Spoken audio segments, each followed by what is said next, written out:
Hey, Change Proof community, Adam Markell here, your guide to embracing change and becoming change proof. I hope this episode finds you in great spirits and ready for some valuable insights. Before we dive into today's replay, I want to remind you that life is an unpredictable journey, and sometimes the best lessons come from revisiting past conversations. Today's episode is one of those gems, a replay featuring an incredible expert guest that we've had the pleasure of hosting before. As always, thank you for being a part of the Change Proof podcast community. Your commitment to growth and resilience inspires us every day. So without further ado, let's rewind the clock and dive into this incredible replay episode. Get ready to be inspired, motivated, and of course, become even more change proof. Life happens, and not always the way we expect it to. Every single day we face change, stress, and uncertainty. What if you could learn to thrive no matter what life throws your way? Resilience expert Adam Markell and his inspiring guests explore breakthrough strategies to fully embrace change and build the resilience required to become change-proof.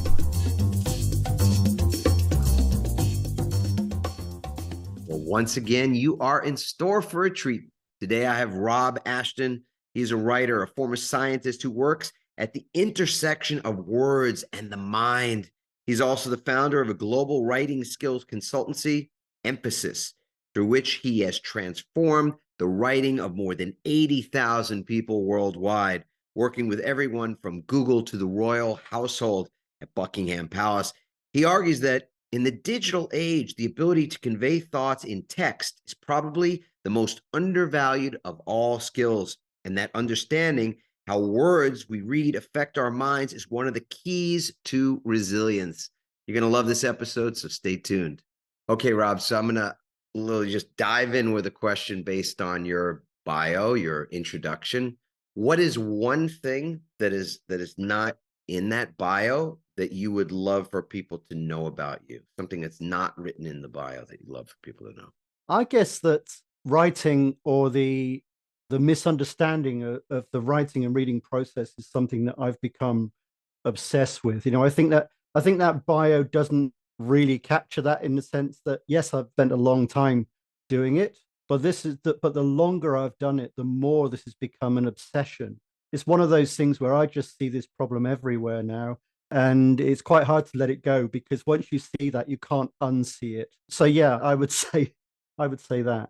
Terrific. Use the word problem, so I'd love to just dive right into that spot. Let's define what the problem that you're referring to is. Okay, so writing is one of those things that reading is one of those processes that is just invisible. We don't realize we're doing it. The whole world seems to run on written communication now. And it's, in fact, I was in a discussion with Adam Grant last week about this, and because he said that it is the most undervalued skill of our time. He said the most undervalued skill of our time is the ability to write. And I was asking him, why do you say that? And he said, well, we're doing it all the time. That, it used to be that the spoken word was paramount, and now it's all about text-based communication. And he's absolutely right. This is something I've been saying for a while now, that we communicate with text, and that could be email, that could be messaging apps like Slack or Teams chat. We do that all the time, from when we wake up in the morning to when we go to bed at night. And it's ever present. In fact, if my phone rings, I assume something's wrong. And there's something about writing or reading that's seductive. It draws us in, and we just stay there. So, we might have be there for half an hour trying to resolve a difficult issue or even an argument by text message. When if we took that thing that we're using to text, the phone, and we just kind of took it from there to moved it up to our ear, then the problem would probably be solved in a couple of minutes if we used our voices. But we don't see it that way. We don't think of it as writing. If I say, I'm a specialist, I research writing and its impact on our lives, people kind of look at me in a puzzled way and think, well, what do you mean writing? Do you mean creative writing? Do you mean how to write a novel? Do you mean handwriting? I said, no, I mean that thing we're doing all day. And so it's just invisible. And the reason it becomes a problem, it's not something that we evolved to do. So we did not evolve to read and write. We evolved to speak and listen. The earliest examples of writing are about, as far as we know, are from about 5,000 years ago in what is now modern day Iraq. And but for most of the time, even since then, it's only a couple of hundred years ago that most people had access to the written word. Even 5,000 years, might sound like a very long time, but in an evolutionary terms, it's just a heartbeat. It takes much longer than that for the brain to evolve major change. And so what happens when we learn to read is we have to wire together parts of the brain that we evolved for other things. And this is actually what happens. We grow a network in the brain, and that takes a long time. And it takes, in fact, it takes to learn to read. It takes really around 10 years to learn to read properly. Whereas we can communicate with our voices out of the womb. You can't ignore a baby's cry, and we will learn to speak and we will learn spoken language and to understand it. We'll learn that passively with no tuition, just by people talking to us. But writing always remains suboptimal. It's always something that can go wrong very, very easily, partly because we didn't evolve to do it, and partly because we expect it to do way too much heavy lifting. That's fascinating. Not even playing the angel's advocate here, but just curious that the movement toward text communication. And I see this in my own, very close to me, in my own work and in my with our families. You and I, right before we hit record, we were talking about our kids, and you have 2 and we have 4, and our youngest is 22 and our oldest is 30. And the 22 and the 30 were in a conversation the other day. We happened to be away. We were in Hawaii, and our 22 was in California, and they were having a fight. All right. And I only knew they were having an argument, let's say, because they were having a text argument. And we were happened to be with our oldest daughter and her husband and their newborn baby and all that, our grandbaby. And she says, I'm in a fight with a little girl by text. And it's just what you said, Rob. I was like, you could just pick up the phone and resolve it, or I guess escalate it. I mean, there's a chance that it could also just go the other direction. But so I saw what you just said live and in person. I'm just curious if we weren't evolved, or the writing aspect of our communication certainly would be secondary to our verbal communication. Is the shortening of it, meaning to go from longhand and the writing of letters, that was commonplace in the 30s, 40s, 50s, 60s, 70s. People wrote each other letters, then they wrote postcards, and now it's gotten shortened to the point, and then they wrote emails, and now they're just communicating in shorter text form. Is that a movement somehow back to what is primal to us, that we don't use writing as our main form of communication? I'm just curious. You're the researcher, but I think it's part of the problem. I think getting shorter and shorter is part of the problem, because we're getting faster and faster at this writing. It's those examples you gave. We didn't do very much of that. It's kind of, if you got a letter, it was a big thing. Yeah. And you might wait days for someone to write to you, and you loved it. There was so much anticipation, right? It was amazing. Yeah, and you'd read it again. It's kind of, but it's, and even memos. The email evolved from memos, but we send, last year we sent and received around 319 billion emails every day. That daily figure each year is going up by another 15 to 20 billion emails every day. So we're becoming more reliant on this, but we do it quickly. So, when you're writing, if you're writing by hand, if you're writing one of those letters, it'll be a slow, deliberate process. You would think about what you were writing. It was agonizing at times. It was, but it still can be agonizing, of course. I mean, in a great way when you were done, because it was like you gave birth to something at the moment, your emotional state, what was in your brain, just what it is that you needed to communicate, wanted to communicate. And when it was done, it was like, wow. Whoo, I can fold it, and put it in an envelope and stick a stamp, lick a stamp, stick it in the mailbox. This is a very different, I mean, and there was so much patience that was involved, right? On all sides to that. Yeah, and it's like writing is cheap now. You know, writing Writing has is gotten something. cheapened. Yeah, and it's something we do without thinking. And I think this is part of the problem because, if we're writing, whether we're tapping on the keyboard on our phone or whether we're writing on our laptop or a desktop, we're using a tool that's become an extension of our brains. We do develop networks when we use tools repeatedly. And so what happens is, let's think of the laptop, that's become an extension of your brain, and you're looking at a screen and you're seeing this reflection of your thoughts on that screen. And incidentally, in that situation, you are solitary. It's just you. The trouble is, you are also in a social situation in the sense that you are communicating with another person, except it's just you. You are on your own communicating with another person. It's a complete paradox. And so you're using the thought processes that you would use on your own. You're thinking to yourself. You're also using the kind of backing track, if you like. You've got, all the thinking that goes behind what you're writing, not just tone. That's very important, or humor. You might be being humorous, and so you can hear that. But the other person, they are also on their own. This thing lands in their in tray, and they open it, and in isolation, they see this quite kind of bald, unadorned message with doesn't have the backing track, doesn't have the context. It's writing, which is what psychologists call a low capacity channel. There's not much information you can get across, or at least far less than you can with your voice.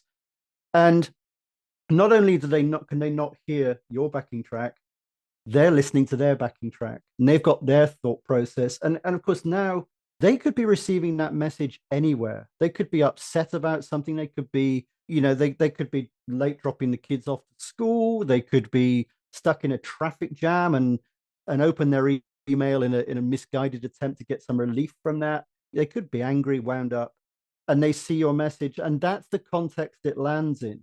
So there's so much going on that we take for granted, and it's not so much a surprise that it goes wrong so often. It's a miracle that it ever goes right, really. Yeah.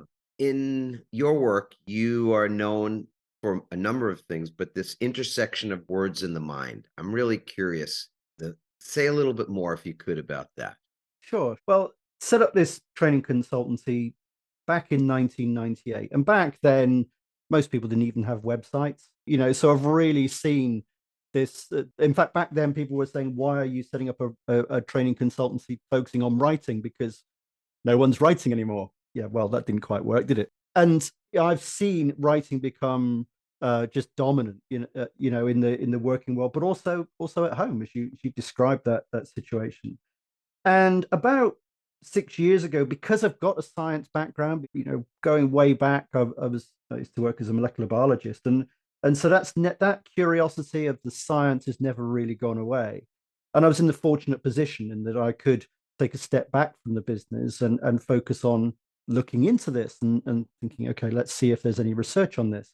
And I gave myself 6 months. I thought, okay, I'll look into it. I'll read up on the science. I'll write a book. And it was a classic case of the Dunning-Kruger effect. I did not know what I didn't know. Yeah. And here I am 6 years later, really only getting to grips with it, because there is lots of research out there, but it's across disciplines. It's in neuroscience and the various branches of that. It's in the various branches of psychology. And, you have even in developmental neuroscience and developmental psychology, how we learn to read. And so it's taken a long time. I guess that the privileged position I'm in is that I've spent all this time in the world of work, outside work beyond academia. And I see organizations getting this wrong again and again.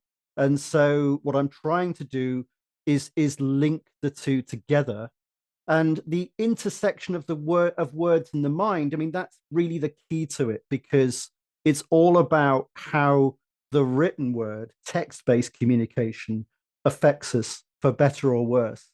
how we misunderstand it, how we process it normally, in as far as we know, because this is still very much a developing field. And, if anybody tells you they know all the neuroscience behind this, they're lying. Sure. It's so complex, but And some of it I is don't, really so I don't know if it's fascinating. even possible, but to hit the nail on the head. I mean, again, with what feels like a very complex a set of things that interplay, and I would imagine visually a Venn diagram with a lot of overlap between disciplines, as you said. Is text a good thing or not such a good thing?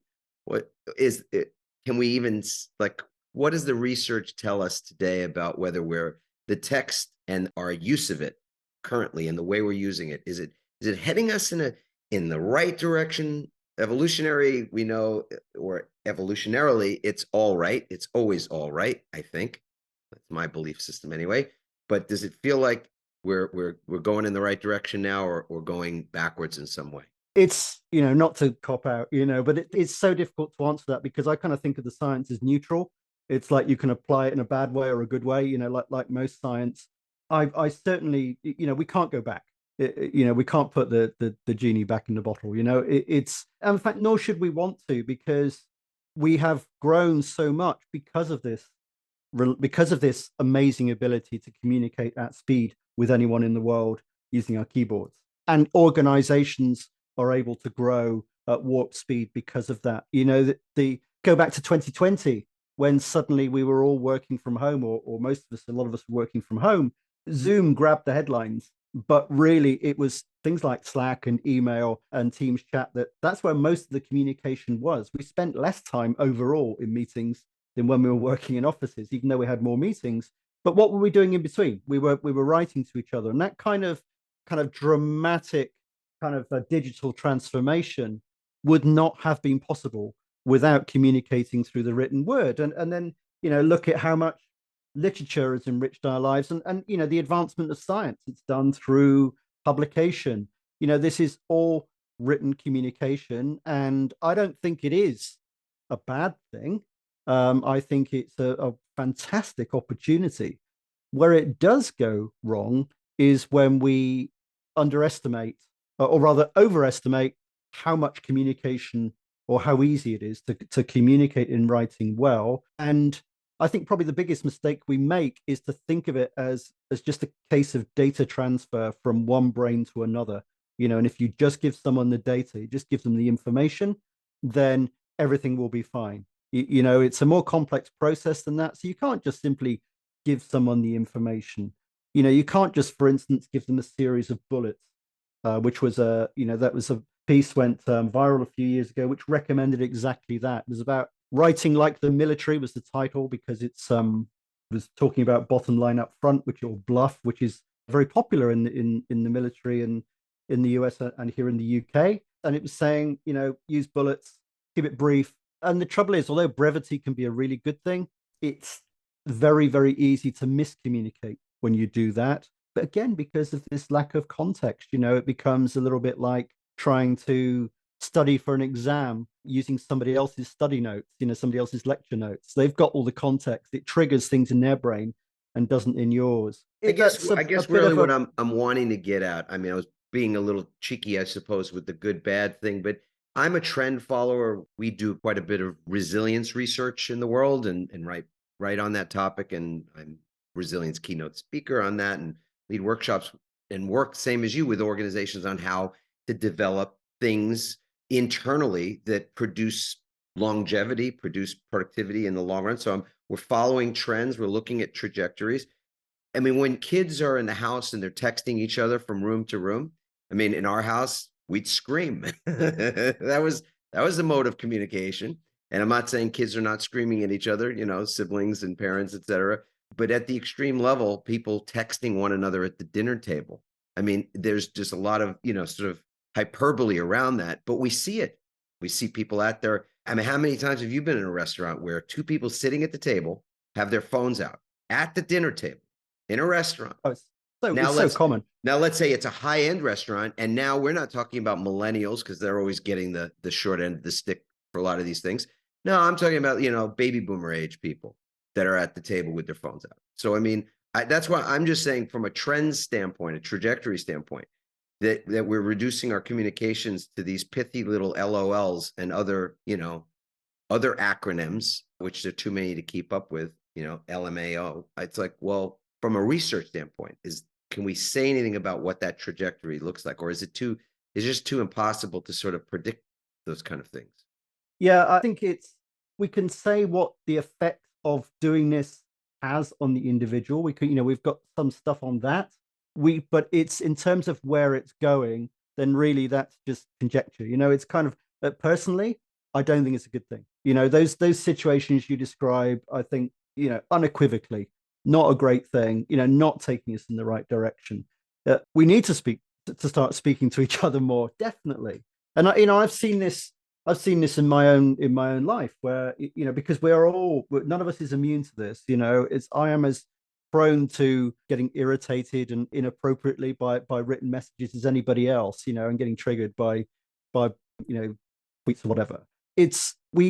When we are writing, as I said, it's a limit to how much you can get across through doing that.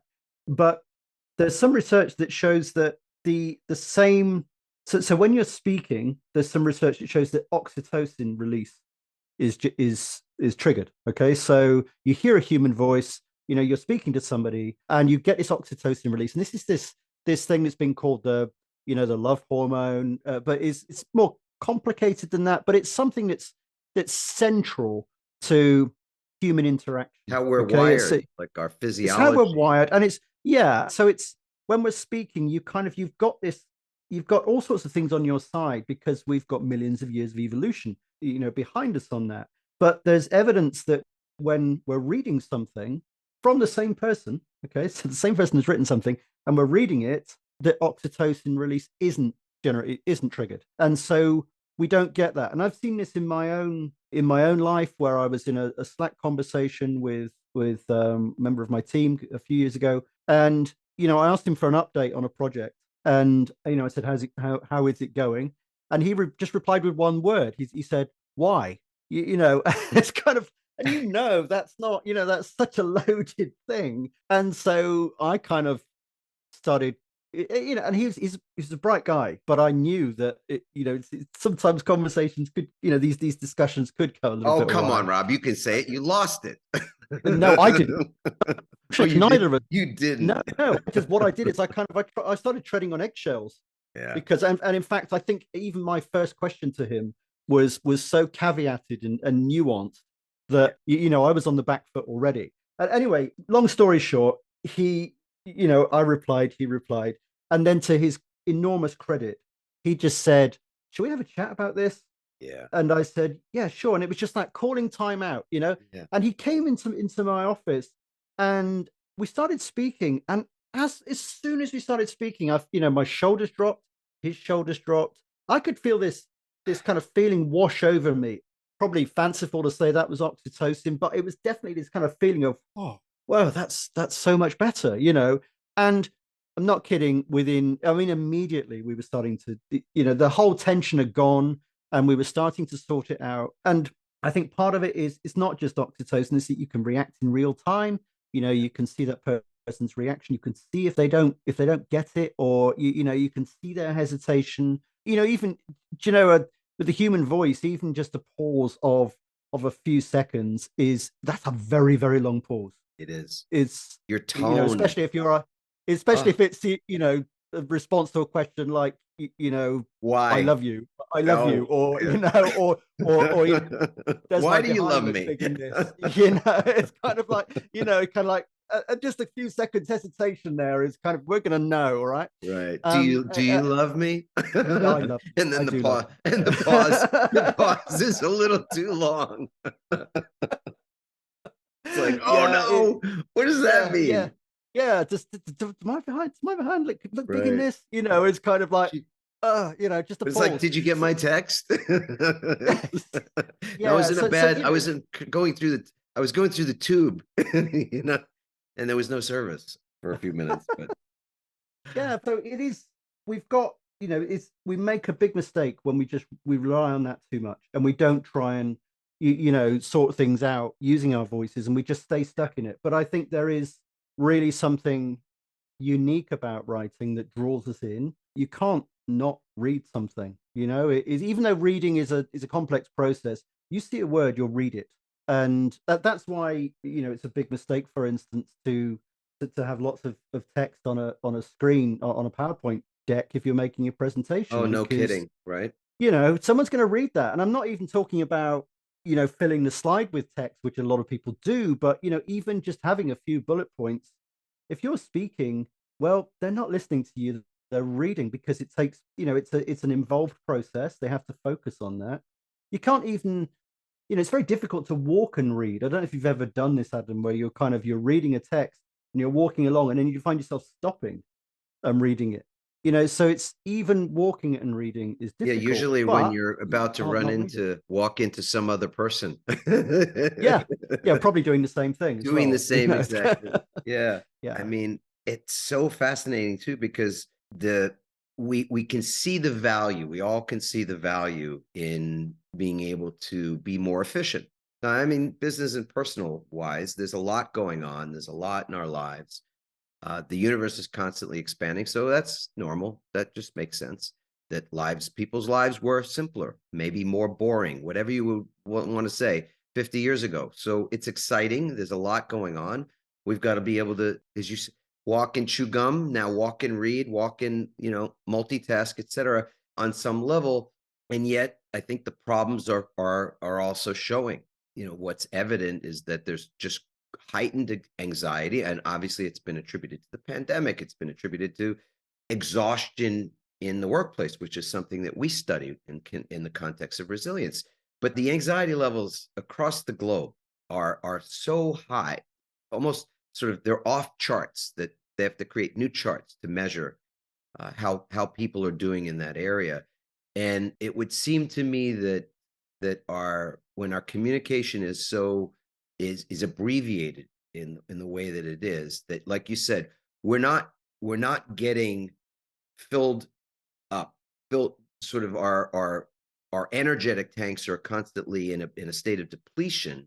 And normally when we're in a conversation, as you say, if oxytocin is being produced or something else has the equivalent of sort of filling us back up, we're being re-energized by that interaction. Well, then, we're always have a little gas in the tank, but when it's just, you're not getting something back through a text message or through technology, then that depletion just becomes more, I would say, it compounds anxiety levels. We cannot ignore the fact that so many people are showing signs of breakdown, of burnout. You must see it in your work all the time. yeah, yeah, absolutely. No, I think it's difficult to overstate the importance of that. We're relying on the written word now. We're reading from when we wake up in the morning to when we go to bed at night, whether it's the news or whether it's text or social media or our email. We're just reading a lot. If you're talking about building resilience, then look no further, as a place to start, because the effect on that is on the human psyche is enormous. It's, for a start, you've got the news media who depend on concentrating bad news for their if that's their business model, always has been. And so, but at the beginning, when early newspapers, you'd get a newspaper and you would read it and that will be it. But now this is, we've got this constitutive flow of news 24/7, 7 days a week. Wherever you happen to be, you can look at the news, and it's not just texting that people do in restaurants. They're looking at the news and they're looking for something a little bit more interesting. And let's sort of think about that. You've got one person in front of you and you could have a conversation with them, or you've got access to all the world's information. Which is going to be more interesting? It's not much of a fair, it's not really a fair contest, is it? And so we end up devaluing the human relationships that we have, but also has other negative effects. So that you're going to get a dopamine hit from checking your email, dopamine is all about motivation. It's the molecule of more. Okay, so it's the thing that makes you. It's central to drug addiction, for instance, the dopamine response. Dopamine also, by the way, kind of mediates attention. People with ADHD have a problem with the dopamine system and being able, and it's that's thought to affect concentration and focus on things and switching between mind wandering and focusing on one thing. So they end up doing the two things together. So you're going to get this dopamine hit from this, whatever it is. And so you're going to keep doing it. But when you do that, you are, you say you're emptying the tank. You're not filling yourself up. It feels like you are because you're filling yourself up with information, but you're fragmenting your attention because you've got all these quick hits of information. So you reduce your ability to think clearly. You lose perspective. You lose your ability to solve problems. And then you can get depressed, stressed from things that actually immediately are going to have no effect on you, but we're very bad at differentiating world events that aren't going to affect us right now from things that we need to do now, and you end up worrying about these things. So it's and that wouldn't have depressed us years ago, because again, I think before we even hit the record, you and I were talking a little bit about the fact that chaos is really the norm. If you look at history, pick a time when there wasn't some form of chaos happening in the world. I was a child of the 60s, I wasn't an adult then. I was born in the 60s. So, the civil rights movement in the United States and elsewhere in the world was blowing up when I was just a baby, when I was just a kid, but the 70s were a time of great inflation and tumult in the United States. It was Watergate and Nixon resigns, and and the 80s, AIDS is on the scene, and people don't know what the heck is going on with that, and people are scared to, and the wall comes down. I mean, every decade, pick a time. It's just as chaotic as it is today, and yet we're seeing that we are fragmented. I love the, thank you for using that word, that the fragmentation, that the fraying, I would use that word too, that people are more frayed. And it's not because we're less resilient. We're more resilient, I think, than we were then. But there's something that's pulling at us that I think has to be defined.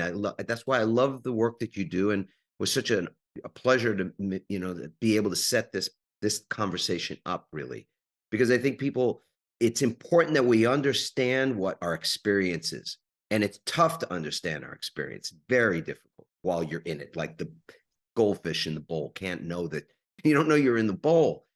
So it's helpful. It's very helpful. I don't know that we can do more than point to certain things. We were just away. I mentioned earlier we were on vacation for 8 days. I made the decision when I landed in Kauai that my phone was getting turned off. It went dark. I did not pick up the phone until we landed back in San Diego. Now, in all honesty, I checked email once or twice on my computer, but I didn't have this constant thing that is literally an appendage to my body, this cell phone, at all hours of the morning, noon, or night, no matter what context. I could be at dinner. I could be, in the most intimate setting. I could have my grandson right next to me. I could pick this thing up and, like you say, be drawn into the thought stream of other people and their agendas, because the world is interesting. Politics are interesting. Things are happening that I'm curious about. And this thing is constantly drawing me into that if I allow it. The 8 days without it, I didn't die. I can tell you that much. Absolutely. And even day to day now, I find I have to do something like that. I use an app called Freedom, and I block news, social media, anything that I know I'm going to look at when I should be working, when I should be doing, deep work. So I block that until 1 p.m. I find I have to do that. If I do it for a few days and I think, oh yeah, I've got it now, I won't look tomorrow. I don't need to set that. Well, I might not, but the next day I will.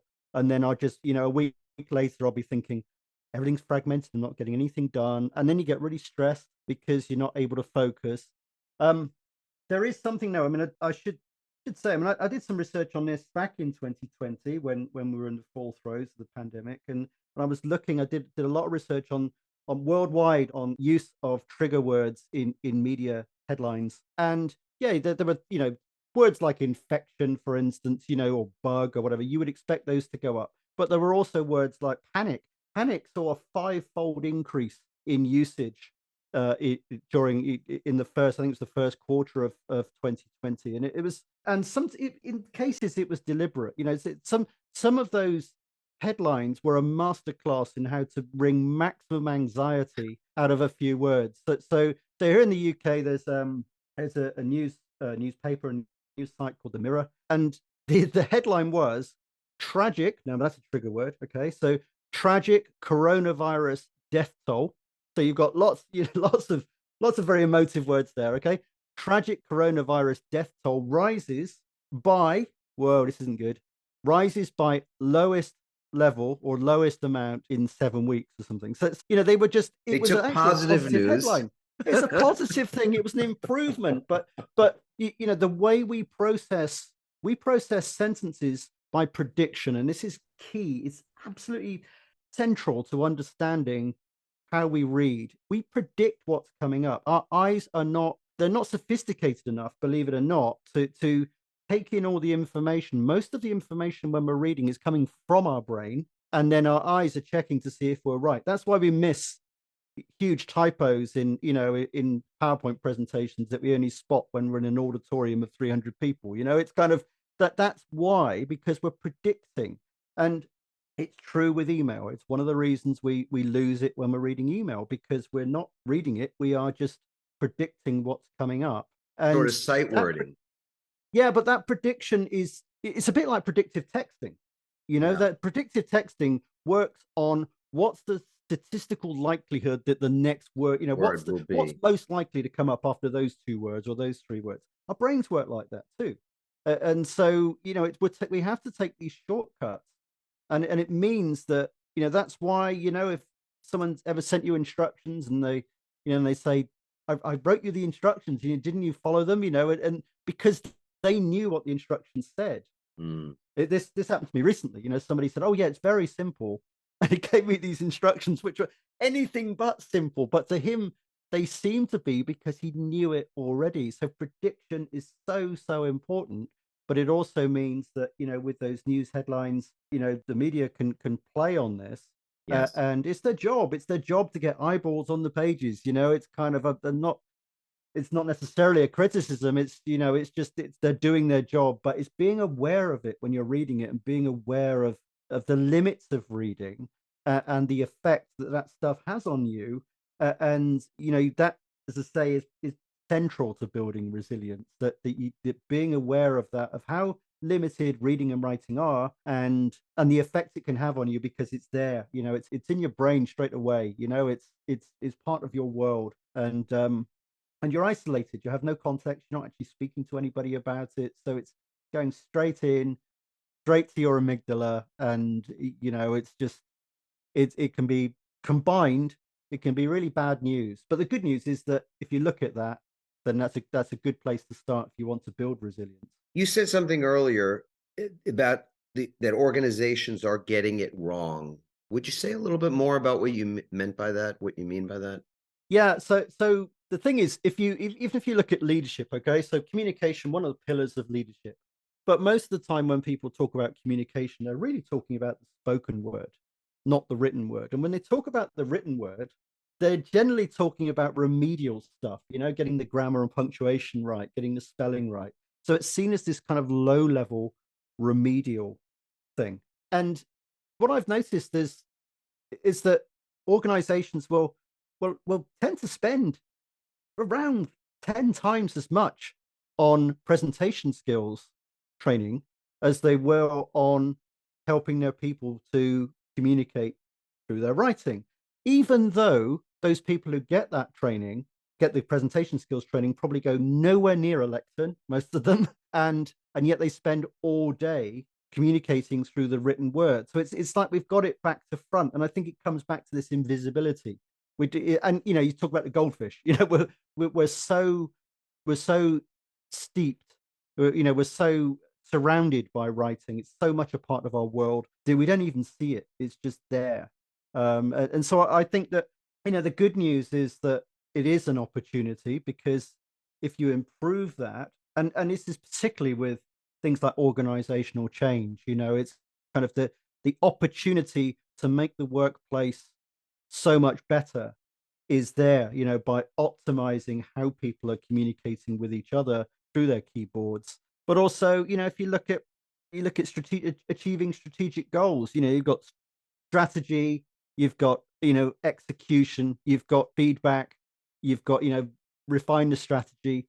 What's connecting those things? Usually it's the written word. Yes, people will speak to each other, they'll have meetings, but in between, everything else is writing. And so it's like the thread that runs through everything. Or, it's like the rising tide that lifts all boats. If you improve the writing, you improve everything else. And yet, it's not something that people tend to do, and it's not something that they even look at, because they're not aware of it, and also partly because people do what other people do. If they don't see other people doing it, then Yeah. it's like, yeah, or well, it's yeah, it's we're far less logical than we think we are. We're social, Are we're you social beings that work as much as anywhere else. in your work with organizations, are you ever actually tasked with or hired to teach writing? Yeah, so the company I founded in 1998, Emphasis, has worked with 80,000 people since then, doing exactly that. So I mean, that's all pretty much been in small groups of 8 to 10. So, it's a lot. So it happens a lot. And it was my privilege to work with so many people, through that, and to get to examine that issue and tackle it.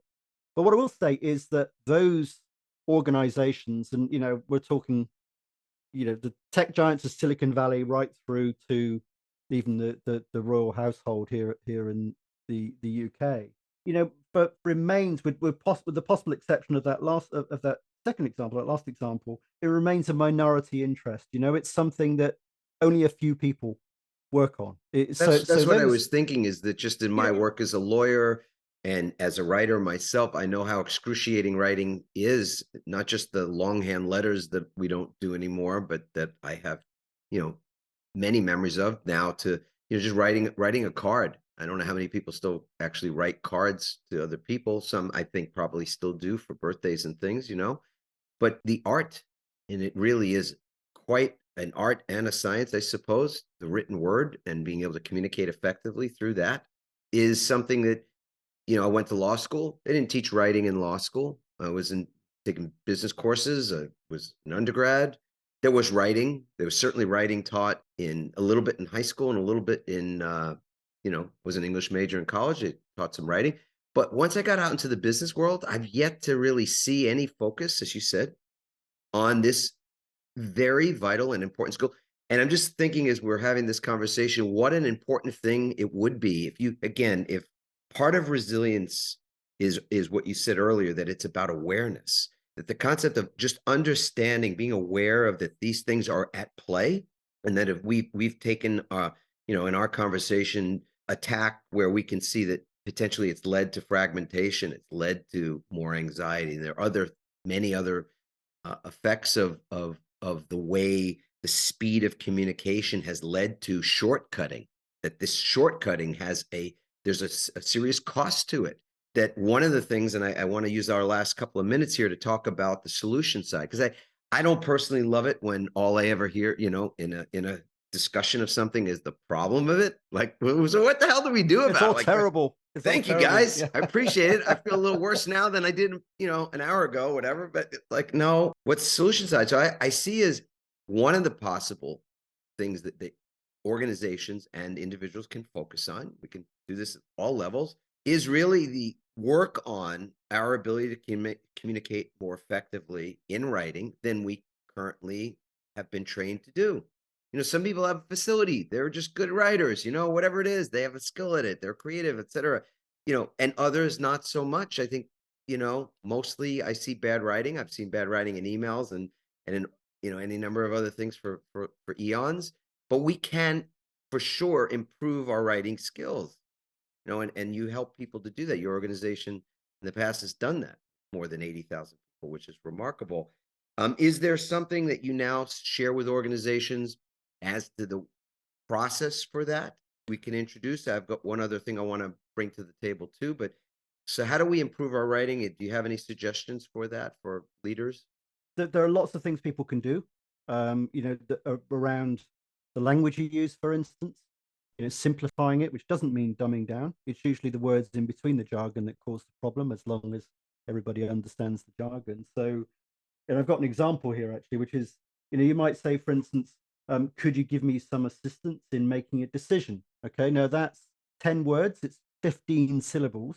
But if you've got words in there like decision, anything that ends in SION or TION, usually a bit of it should be sound an alarm bell. It indicates you've probably got too many words in there, because you have to use other words to make that word work. Okay, so you don't make a decision. You can't say, can you decision? You have to say, can you make a decision?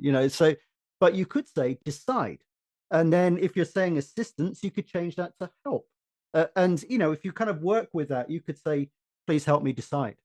Okay, which is 4 words and 5 syllables. So if you imagine the effect of that all the way through, an organization or through every document, you're massively going to reduce the brain power required to process all of that. And what's going to happen is the message will come through and the ideas will come through. And then you kind of have this almost like this release of the knowledge capital in an organization, where suddenly the ideas can start to flow a lot more. So I would say talk more, don't try to use writing for something that it's not very good at. So, don't use it for emotive issues. If you can't avoid that, if you need to communicate with a lot of people about something quite emotive, then don't start with the emotive thing. So, this bottom line up front doesn't work in a lot of instances. If you start with all leave is cancelled next week, okay, that's the bottom line up front. But that's like a punch in the face. And because of the way our brains work, that psychology, that's something called the affect heuristic. If you'll be angry, and that's where the prediction comes in, and you will misinterpret everything else. In fact, you won't even be reading it properly.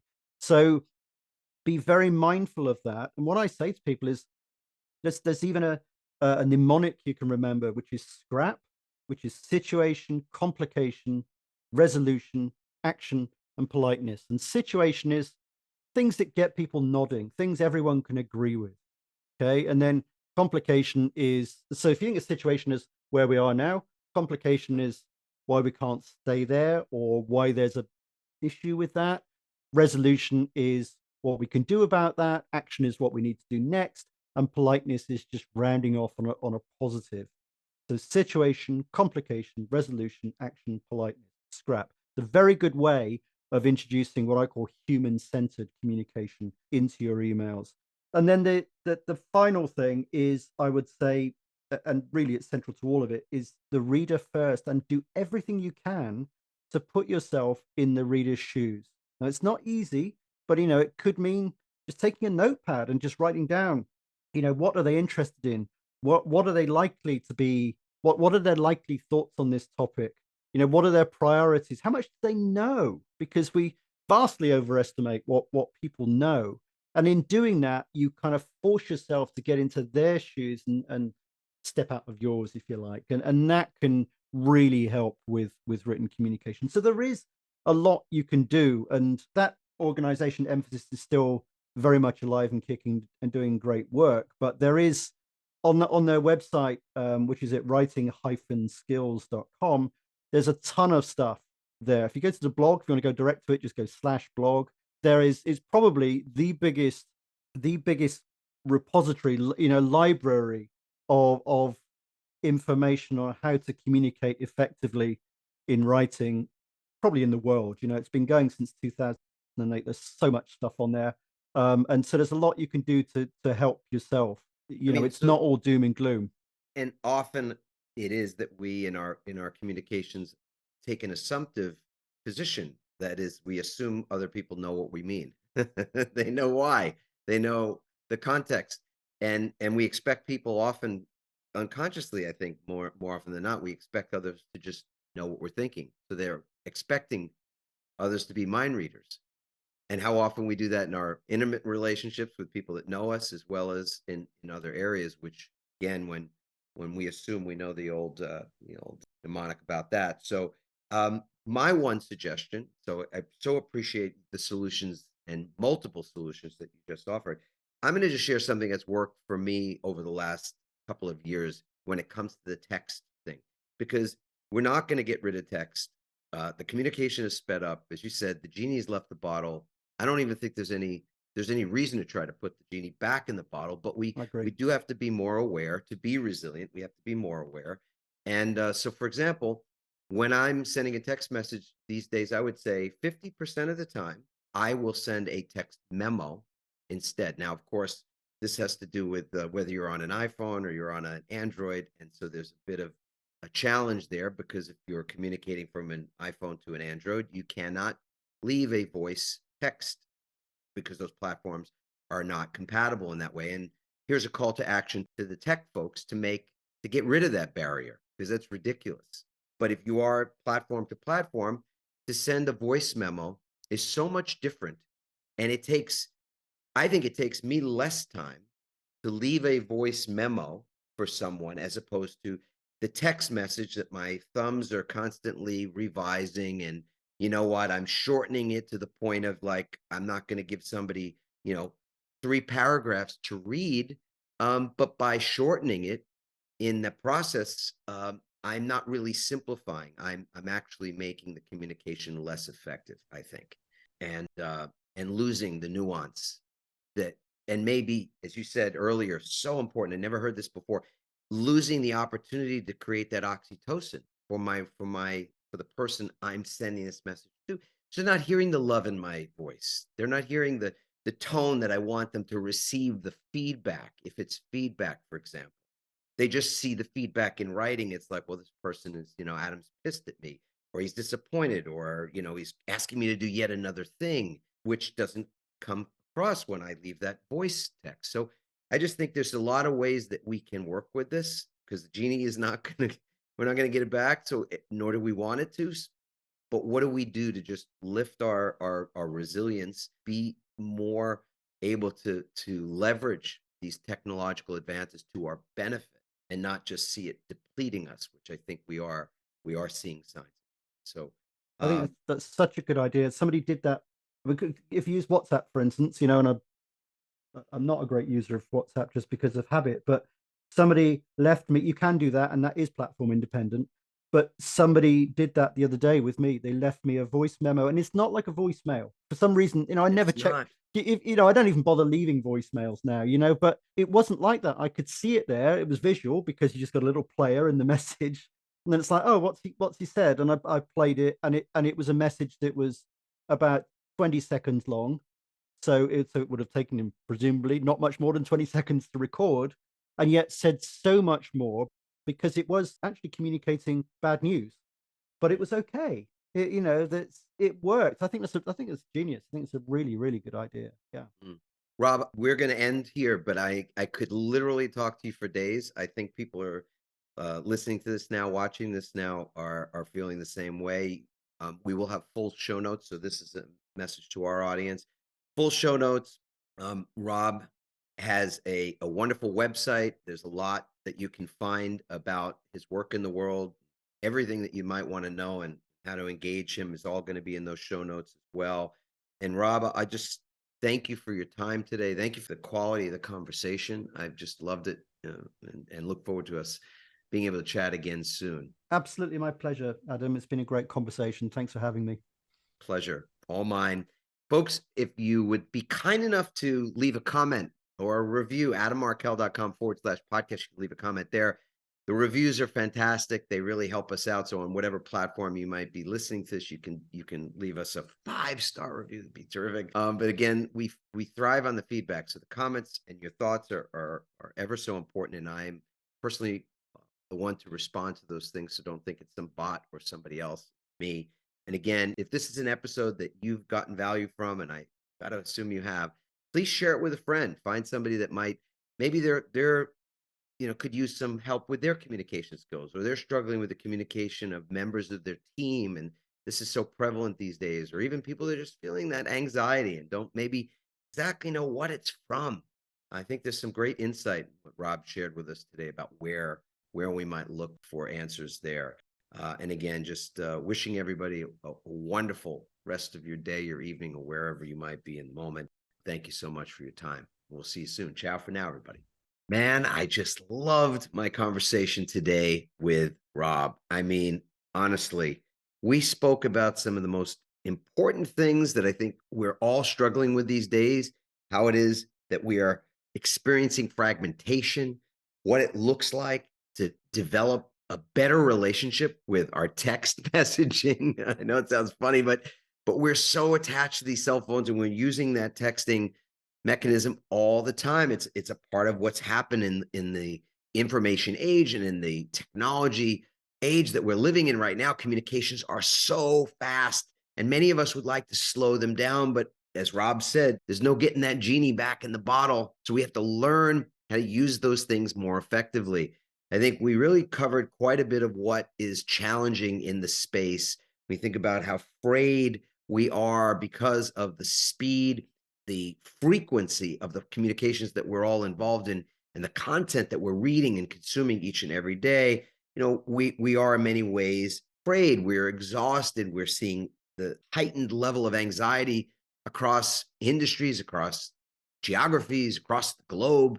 Really, it's affecting all of us. And at the same time that we have this awareness and this, I'd say, heightened awareness based on some of the insights that this amazing expert shared with us today, we were also able to not just put a bow around the problems and talk about them, even if some of the problems that we talked about are things that maybe you've never heard of before, you never spoke about before, never heard people speaking about before. I know some of these things were brand new for me in the course of my interview of Rob. So it was, to me, so valuable in that area. And yet, like so many things, we can't dwell in the lowlands. We can't dwell on the plain. We have to get to the top of the mountain. And the top of the mountain is always, what do we do about things? How do we use our heightened awareness? How do we use our understanding to be able to make change or plan for change, or dare I say it, create solutions? Sometimes we can't move into solution too quickly. We have to sit with things. We have to be willing to marinate in them, as my daughter would say. But in this instance, I think we all get this. We've been living with this. We've all had the experience of sitting in a restaurant, a beautiful restaurant, and watching people at this beautiful restaurant on their cell phones, sometimes communicating with each other, I suppose, in that, people texting one another from different areas of the same house. We've all seen these things. We've all experienced it. We've all probably judged it. And we've all probably been guilty of doing those things ourselves from time to time.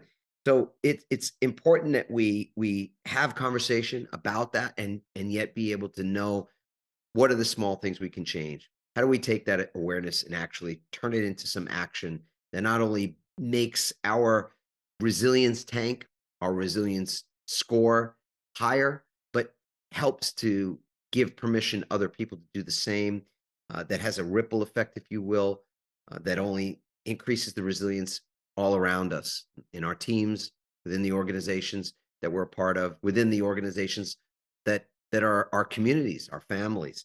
Some of the tools, some of the tips, some of the hacks, I would say even that Rob shared with us are just first rate.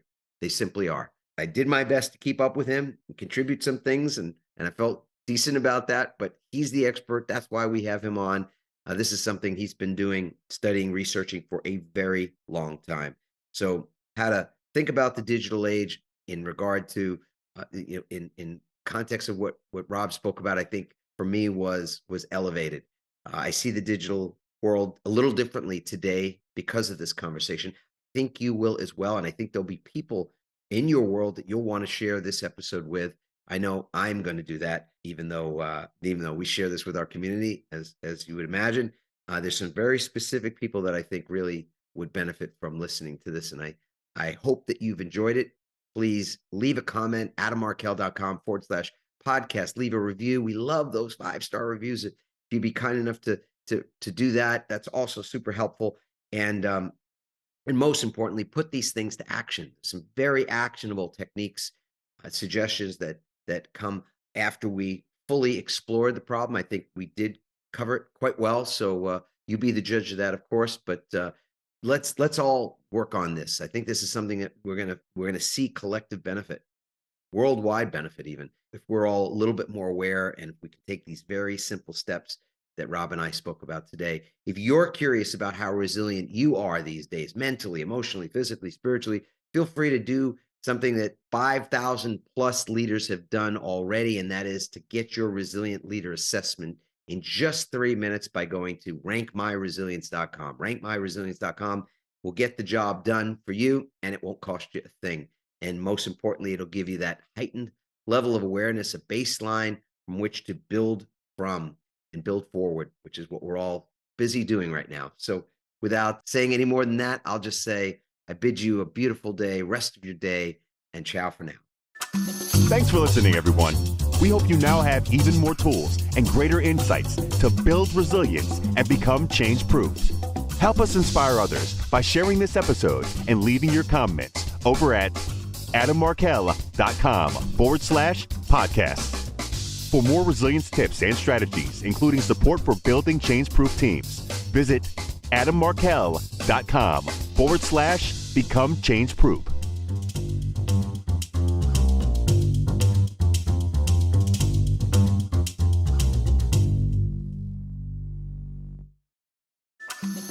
Thanks for listening. We hope you now have even more tools and greater insights to build resilience and become change-proof. Remember to leave a review on Apple Podcasts, and you may be featured in an upcoming episode. For more resilience tips and strategies, including support for building change-proof teams, visit adammarkell.com. To get your own free resilience assessment, go to rankmyresilience.com.